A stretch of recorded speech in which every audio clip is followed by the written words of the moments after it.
Yang Amat Puchong.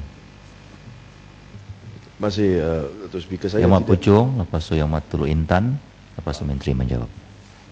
Baik, masih Tuan Speaker, saya tidak akan mengambil masa yang panjang. Hanya beberapa aspek yang saya nak pengesahan daripada Menteri. Pertama sekali, Datuk Speaker, kalau kita lihat kepada pindaan yang dibuat kepada kanun keseksaan, adalah jelas bahawa apa yang berlaku adalah kita membawa masuk kepada bahagian 6 Roman 6A beberapa kesalahan yang baru. Isu yang berbangkit adalah ini, kesemua kesalahan yang disenaraikan dalam akta ataupun kanun keseksaan itu memang boleh diberbicarakan menggunakan CPC dan akta keterangan. Dan dulunya Tuan Speaker, apa yang berlaku adalah kita ada the provisions of SK, tetapi dalam provisions of SK tersebut peguam negara boleh membuat keputusan sama ada satu perbicaraan akan menggunakan peruntukan SK ataupun tidak, dan sekiranya tidak, ianya akan kembali kepada undang-undang yang sedia ada. So saya nak tahu daripada Yang Berhormat Menteri sama ada di dalam kes-kes di bawah seksyen baru iaitu Roman 6A, keadaan dia juga sama ataupun ianya terikat dengan seksyen 4 akta yang baru di mana dikatakan it's mandatory the provisions in respect of these new offences. Itu satu. Kedua, saya nak tanya berkenaan dengan Tuan Speaker, di dalam kanun keseksaan juga diwujudkan beberapa pembelaan. These are known as the right of certain private defences and so forth. Ianya disenaraikan khususnya di antara seksyen 78 sehingga kalau tak silap Tuan Speaker seksyen 86, di mana satu di antaranya sebagai contoh adalah bila seseorang itu mengatakan bahawa beliau memang tidak berniat untuk melakukan satu kesalahan tersebut. So saya nak tanya sama ada pembelaan-pembelaan yang wujud di dalam akta kanun keseksaan ini akan juga terpakai kepada kesalahan-kesalahan baru ini di bawah seksyen Roman 6 dan 6A. Itu isu yang kedua. Isu yang ketiga, Tuan Speaker, sekiranya saya dibenarkan, saya nak bawa perhatian Yang Berhormat Menteri kepada seksyen 124K dan juga satu seksyen 24M. Apa yang kita dapat lihat, Tuan Speaker, di dalam kedua seksyen ini adalah peruntukan satu hukuman yang cukup serius, iaitu hukuman imprisonment for life. Dan imprisonment for life ini bukan 20 tahun seperti mana ditakrifkan dalam kanun atau cara jenayah atau Criminal Procedure Code. Ianya it's defined under F dengan izin Tuan Speaker to mean imprisonment until the death of the person on whom the sentence is imposed. In addition to this, Tuan Speaker, kita juga lihat bahawa Roman 6 dan Roman 6A ini juga mengandungi kesalahan-kesalahan yang membawa hukuman mandatory, hukuman mati. Jadi isu yang berbangkit adalah ini. Saya nak tahu daripada kementerian apakah pendirian kerajaan berkenaan dengan hukuman-hukuman yang seberat ini. Kalau kita lihat Yang Berhormat Menteri kepada kesalahan especially sabotage and espionage, penterjemahan dia atau takrifan dia cukup luas. So it would naturally, dengan izin Tuan Speaker, include a variety of offences with different degrees.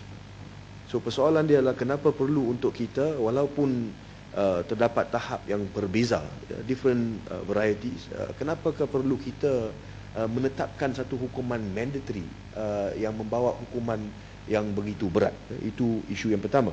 Isu yang kedua itu kita lihat baru-baru ini bahawa terdapat banyak khususnya NGO yang membangkitkan isu berkenaan dengan kesahihan hukuman mati, ya, dan adalah menjadi satu daripada hujahan yang dibangkitkan bahawa sekiranya sesuatu kesalahan tersebut membawa hukuman yang mandatory, iaitu hukuman mati, gantung sehingga mati, ataupun hukuman dengan izin imprisonment for life, adakah ianya akan bertindak sebagai satu deterrent kepada seorang hakim apabila beliau dihadapi dengan satu kes di mana as I said earlier, degrees, ya, di mana faktanya menunjukkan bahawa kesalahan itu memang wujud.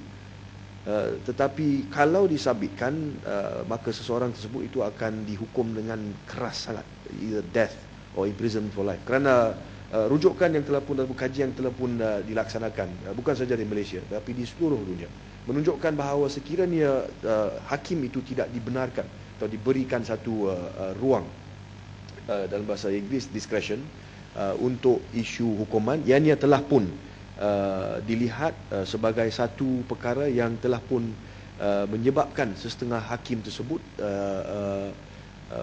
tidak hendak menyabitkan seseorang pesalah tersebut dengan kesalahan di mana difikirkan walaupun kesalahan tersebut wujud, tetapi ianya tidak seberat yang mengundangkan hukuman yang seberat itu.